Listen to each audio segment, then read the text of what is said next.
Were thicker folds better than these new thin ones? Let's go. I've had this thought over the last couple of weeks since I've got the Fold 7 and also since I went back and bought all the other folds and I compared them all. The thicker folds gave us a lot, and were they actually better? I actually really found myself enjoying picking up and holding the Fold 4, the Fold 5, and even the Fold 6. I found it quite enjoyable having that extra weight and the thicker form factor. It felt sort of premium and really nice to hold. I've already compared the 7 to the Special Edition and then the Fold 6 from last year. So I wanted to go back one generation more and compare it to the Fold 5. The Fold 5 at the time seemed like a modest upgrade over the Fold 4. The only big change that they made was the closing of the gap around the hinge area when it was closed. It did get slightly lighter, but that was really it. From an aesthetic point of view, the design of the Fold 5 isn't as nice to look at as the Fold 7. The Fold 7 has a nice symmetry to it. It's got a nice balance. The corners on both sides are very similarly curved or similarly sharp, as opposed to the Fold 5, which has got one side that's quite sharp and then the other side that's got rounded corners. Doesn't quite balance out. But what the Fold 5 does have is quite a comfortable feeling to grip onto when it's closed, thanks to it being narrower versus the Fold 7, which is a bit wider. The cover screen on the Fold 5 being narrower isn't as natural as what the Fold 7's one is, but it's intentional. Since Samsung started the foldable series back with the original one, their whole purpose was to create a convenient cover screen that you use for basic tasks, and then you unfold it into the tablet screen when you want to get more done. The Fold 5 is kind of like the epitome of that. It's got a functional cover screen, one that you can use for convenience, and then the second you need to make that switch to go from convenience to productivity, you unfold it into the tablet on the inside. The Fold 7 has that concept still, where you still have that cover display for convenience and you've got a tablet that you can unfold to, but you can get more done on the cover screen on the Fold 7 thanks to it being a more natural smartphone aspect ratio. 21:9 versus the taller and skinnier 22.9:9 on the Fold 5. That makes it a better smartphone when it's closed. Just a more natural smartphone experience, one that we're all used to. It's also thinner and it's lighter, making it more comfortable to hold for longer periods of time because it's 215 grams versus the 250 odd from the Fold 5. As far as broad appeal goes, this has it. The Fold 7 will likely appeal more to, non-foldable users and traditional smartphone users than what the Fold 5 would, because of the fact it feels more like a normal smartphone now. But that's on the front. What about on the inside, which is the whole point of a foldable? Well, when you do open them up, both of them, the Fold 5 actually has some advantages here. One, and I've made this point in my Fold 6 video as well, the thicker sides actually make it easier to unfold because you have grippage. Fold 7, I've kind of said it before that you need to be careful. It's a learning curve, especially if you're used to the thicker folds. You have to really be sort of careful with unfolding it so you don't slip and accidentally drop it. You kind of slowly open it. You will get used to it, but the Fold 5, there's no need to get used to it. It's thicker, so it's more natural to unfold it. And then when they are open, the Fold 5 feels more immersive because you've got an under-display camera, which kind of keeps the display kind of perfect. And then on the Fold 7, you've got a nice big punch hole staring right at you all times. Quality-wise, the under-display camera is worse. There's no doubt about it. You can see the difference.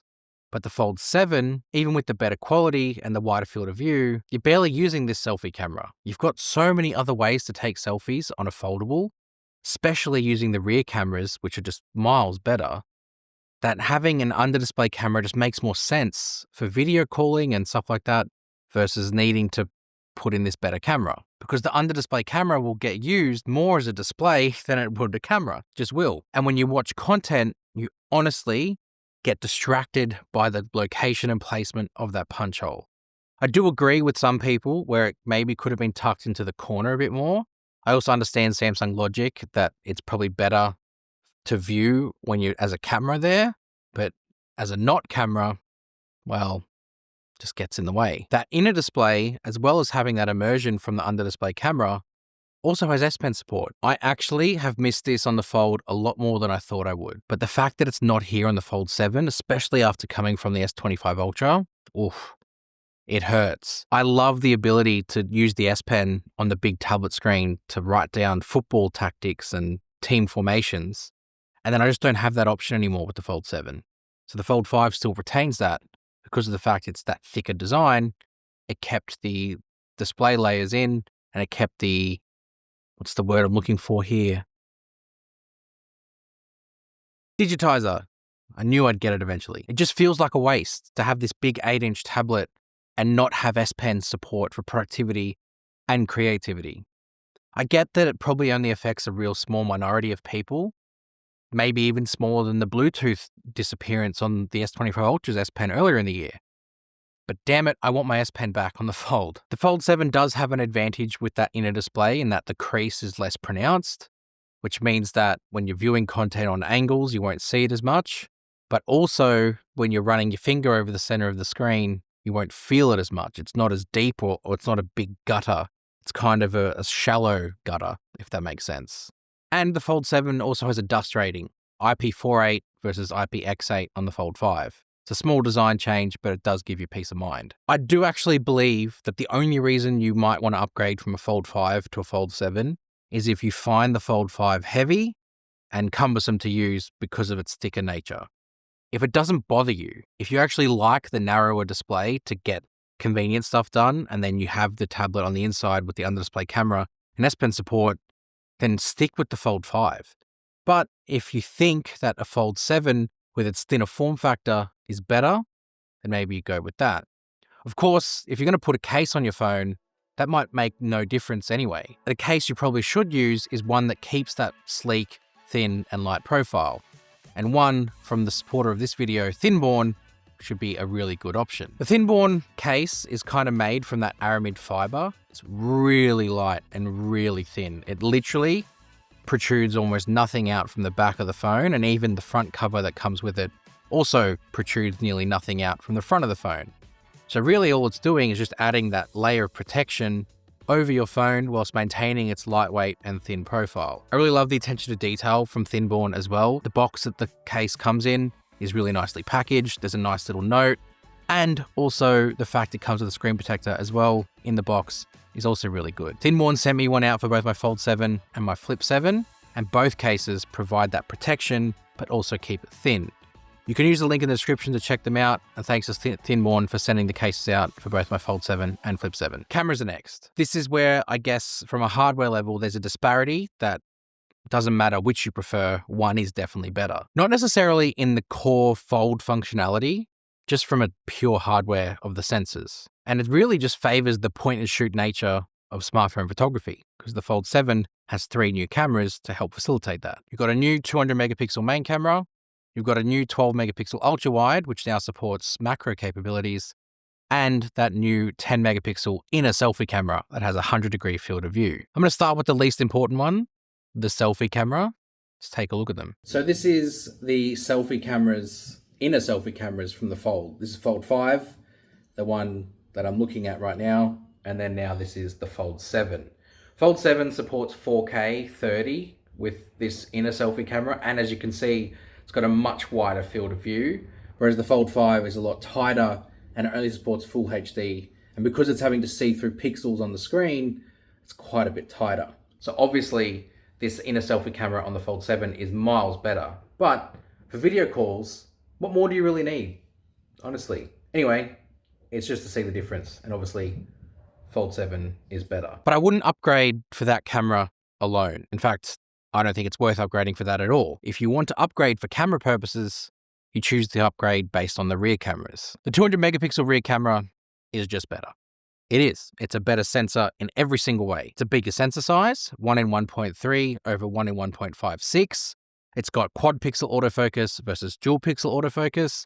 It's just a better capable sensor over the 50 megapixel one from the Fold 5. Gives you better output too. That larger sensor gives you a more sort of natural depth of field, especially if you're taking photos sort of close up or even a little bit further back. You get a really nice artistic effect from it, thanks to that natural sort of bokeh that it gives you. And then the bigger resolution, 200 megapixel, gives you more detail opportunities because you have the 50 or the 200 option and you can get more detail out of your shot. Ultra wide having macro too gives you that flexibility to getting close to something and capture a nice detailed macro shot. That's flexibility. The unfortunate thing is the 3x camera has had no upgrade whatsoever, and that's the one that's probably desperate in need of getting an upgrade the most, but it's the same. The only upgrades you're going to get to the output from that camera is whatever processing has been applied to the 8 Elite for Galaxy. Functionality-wise though, they're folds. They do the same thing. They both have flex mode. They both can sort of sit there as a tripod. There's no change. The change will come down to the form factor. The Fold 7 operating better as a point and shoot, thanks to the fact it's lighter and thinner, so when it's closed, you've got a more comfortable shooting experience. When in flex mode, it won't really matter.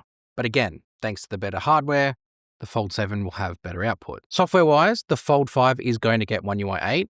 It will happen, but it likely won't get every oneui 8 feature, and that's probably down to a hardware thing like processing. It won't get the updated dual recording stuck with director's view, and it won't get things like the upgraded single take. Fold 5 currently runs oneui 7, which is nice, and it will get oneui 8, but the Fold 7 will still likely come out a little bit ahead. It's not really a software thing though, it's more just the fact that the hardware enables more features. And even when you extend past the camera into other software features, AI features on the Fold 7 will be more extensive. Again, thanks to the hardware. It will just do more things in that Galaxy AI list in the menu, again, because of that upgraded processor and better hardware. And that's because the performance of that chip is just better overall. It will just enable faster performance. How much faster? It's substantial, especially when you do like a side-by-side with something like video exporting. We're not all going to video export though, so it might not be as important to you, but it just shows the ceiling.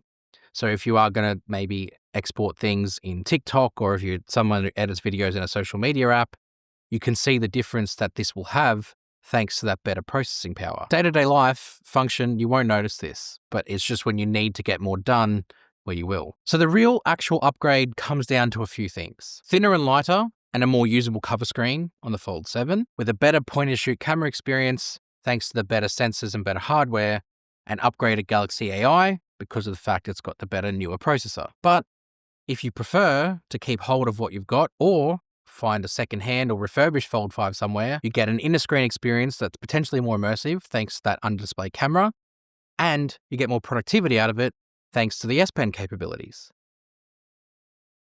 But the trade-off is you'll have to deal with a slightly thicker, slightly heavier form factor, and a less usable cover screen for more natural smartphone interactions. But does provide better one-handed usage because it is narrower. The Fold 7 will likely appeal to a more mass audience, and I think that's the direction Samsung wanted to take because they wanted this to be more mass market adopted. Fold 5 is more of an enthusiast phone, one for the tech audience that like to have everything and will accept the trade-off of having that thicker and heavier phone because they know the benefit they're getting from it. It's tricky. It's tricky to know what to do. My opinion, Fold 7, if you want to sort of get the best of what Samsung have to offer from a foldable experience, gives you that. But maybe you might think the middle ground is the Fold 6, which I've also made that judgment at some point, which is why I went and bought a Fold 6 because it's so good. You let me know what you think down below. Was Samsung wrong to make the Fold thinner and lighter and lose the S Pen support? Or is this the direction they need to take to keep up with the consumer demand and the market of what foldables and where they're heading? Let me know. Hit subscribe to Tech with Benefits for more comparisons like this. Go check out the channel. Join as a member if you want to get early access to these videos, and I'll see you guys in the next one.